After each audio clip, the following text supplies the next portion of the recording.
یہ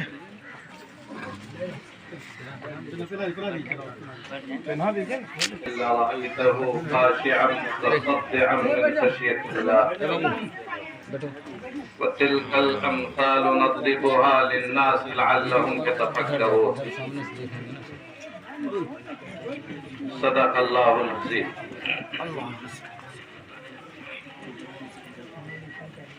حضرات علماء، اساتذہ، ناظم صاحب اور طلاب، طلباء اور شرکا، اللہ کا کرم اور احسان ہے کہ اس ادارے نے اپنی پیداوار پیش کرتی ہے اور کرتی رہتی ہے ہر سال انشاءاللہ کچھ نہ کچھ. یہ زرخیز ادارہ ہے، زرخیز پیداواری ادارہ ہے جہاں سے پیداوار نکلتی ہے. بعض زمین بنجر ہوتی ہے، کوئی زمین بنجر ہوتی، بنجر کے معنی جس سے کوئی پیداوار نہ ہو. زمین تو ہے لیکن بنجر زمین ہے، کوئی پیداواری نہیں. اور بعض زمینوں سے پیداوار بھی ہوتی ہے، کھیتی باڑی ہوتی ہے، انسانوں کو رزق ملتی ہے. تو اس ادارے نے اپنے کارناموں سے، اپنی خدمات سے یہ ثابت کیا ہے کہ یہ بنجر ادارہ نہیں ہے، یہاں سے پیداوار تیار ہو رہی ہے. اللہ تعالیٰ اس ادارے کی حفاظت فرمائے اور پیداواری سلسلے کو بھی جاری رکھے اور اس میں مزید ترقی عطا فرمائے.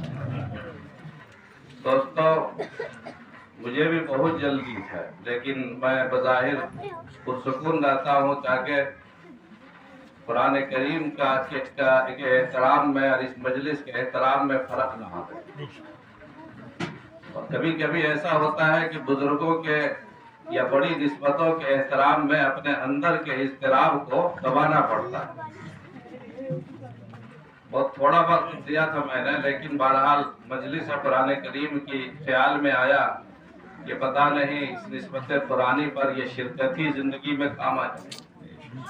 اللہ کے یہاں پتہ نہیں، میں تو کوئی عمل رکھتا نہیں اپنے پاس، لیکن جب اس طرح کے مواقع آتے ہیں تو شرکت کرتا ہوں. بہت سارے مسائل ہیں، مصروفیات بھی ہیں، لیکن اس اضطراب کو، اندر کی بے چینی کو اور اندر کے تنگی کو دبا کے رکھنا پڑتا ہے کہ خدا نہ خواستہ اللہ تعالیٰ کو یہ چیز ناپسند نہ ہو جائے کہ تم میری مجلس میں احترام کے ساتھ کیوں نہیں پہنچے.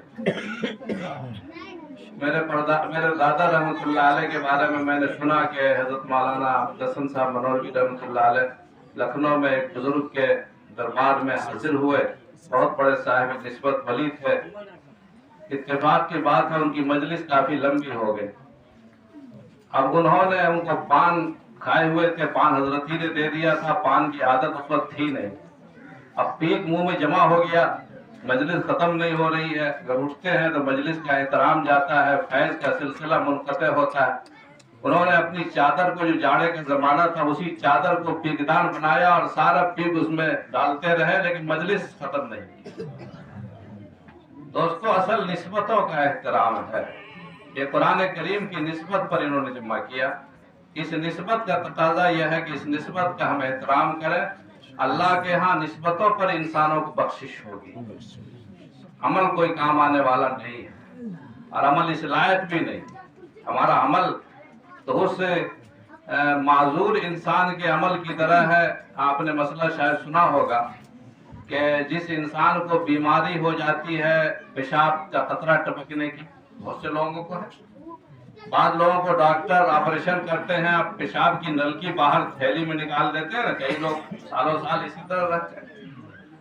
یا بعض خواتین کو بیماری ہو جاتی ہے استحاضے کی، جو خون کی بیماری ہوتی ہے، وقت بے وقت خون اس کا آتا رہتا ہے. ایسے تمام معذورین کے لیے حکم یہ ہے کہ وہ خون نکلتا رہے، ہوا خارج ہوتی رہے، پیشاب کا قطرہ ٹپکتا رہے. وضو تو ہوگا نہیں قاعدے کے مطابق، شریعت کے حساب سے وضو تو ہوگا نہیں. وضو تو اس وقت ہوتا ہے جب کوئی چیز نہ نکلے. لیکن اللہ کا حکم یہ ہے کہ تم اپنے سر کو جھکاؤ، خون نکل رہا ہے، ٹپک رہا ہے، پرواہ نہیں، تم وضو کرو اسی حالت میں، اور اسی حالت میں اپنی نمازیں بھی ادا کرو. یہ بتائیے کہ اس کی نماز تو حقیقت میں ہوئی نہیں. وضو ہی نہیں ہوا تو نماز کہاں ہوگی؟ لیکن اللہ نے کہا کہ تمہارے وضو کو بھی میں قبول کروں گا اور تمہاری نماز کو بھی میں قبول کروں گا۔ تو ہماری سب کی نماز ایسی ہے، نماز ہوتی نہیں ہے، نمازیں خالی ہیں، نمازیں تاثیر سے خالی ہیں، اپنی روحانیت سے خالی ہیں، اپنی معنویت سے خالی ہیں، عمل تو کچھ ہے نہیں۔ لیکن اللہ تعالیٰ نسبت کی بنیاد پر کی نسبت قرآنی ہے، جو بھی ٹوٹا پھوٹا عمل ہے لائق قبول تو ہے نہیں، اللہ قبول فرما۔ تو اس نسبت قرآنی کی بنیاد پر اس ادارے کے ساتھ بھی محبت رکھنا یہ ہمارا ایمانی تقاضا ہے۔ اور جب قرآن کے نام پر ہمیں بلایا جائے، جب حضور کے نام پر ہمیں بلایا جائے اور ہم اپنے گھروں میں بیٹھے رہیں، ایسی مجلسوں کا احترام نہ کریں، تو شاید اللہ تعالیٰ یا حضور اکرم علیہ السلام کے دربار میں جب ہم پہنچیں گے آخری سفارش کے لیے، تو پتہ نہیں حضور صلی اللہ علیہ وسلم کو اگر فرشتوں نے بتا دیا کہ ایسے موقع پر یہ حاضر نہیں تھا بغیر عذر کے، عذر ہے تو ٹھیک ہے، کوئی حل نہیں، مواقع بھی تھے اور سب کچھ تھا، لیکن بہرحال نسبت کا احترام ضروری ہے۔ دوستو، قرآن کریم بہت بڑی کتاب، لیکن یہ اللہ کا بھی بڑا، یعنی اللہ کا کرم دیکھیے اور اللہ کی قدرت دیکھیے اور قرآن کریم کا اعجاز دیکھیے کہ یہ سب سے بڑی کتاب ہے اور سب سے کمزور لوگ پڑھتے ہیں۔ بڑے لوگ قرآن کریم کو نہیں پڑھتے، جو اپنے آپ کو بڑے کہتے ہیں، حقیقت میں بڑے تو ہے ہی نہیں، وہ اللہ کی نگاہ میں چھوٹے ہیں، لیکن جو اپنے آپ کو معاشرے میں بڑا کہتے ہیں، کہلاتے ہیں، وہ قرآن کریم پڑھتے نہیں ہیں۔ وہ قرآن کریم پڑھنا یہ غریبوں کا حصہ، پڑھانے والے بھی غریب اور پڑھنے والے بھی غریب۔ اسی لیے اللہ کے نبی صلی اللہ علیہ وسلم نے ارشاد فرمایا کہ ایک وقت آئے گا کہ اس دین پر چلنا اور اس شریعت پر چلنا اور احکام قرآنی پر چلنا اتنا مشکل ہوگا کہ جیسے کہ کوئی ہتھیلی پر انگارہ رکھے، اور انگارہ رکھنا مشکل ہے، لیکن اس